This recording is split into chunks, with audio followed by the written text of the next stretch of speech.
So what do you guys remember about this phone? This is the T-Mobile G2. I reviewed it back in October 2010. It's been 13 years since I've tested and reviewed this phone, but here it is. Kind of crazy to hold in my hand, and I'm going to talk about 3 things that still stand out to me to this day.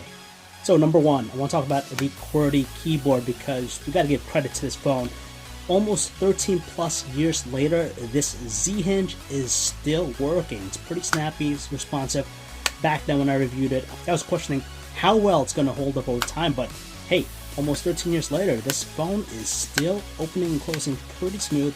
So the second thing I want to point out is just the size of the phone, because I remember back when I first reviewed it, I thought this phone was pretty average in size, but compared to today's phones, like the iPhone 14 Pro Max, you could see how tiny it is. It's super compact, and it's kind of hard to imagine because, again, when I first tried it out, I thought it was pretty average in size. This is as big as they almost got, and of course it was pretty, thick by today's standards, but heck, it is actually feels lighter than the iPhone 14 Pro Max. And the last thing I want to talk about here is just the software. It's running Gingerbread, and yes, it is a throwback. Check out these widgets, but I really miss this live wallpaper, Nexus wallpaper. I remember it came out first with the Nexus 1, but seeing it here again just brings back a lot of memories, and stay tuned for more.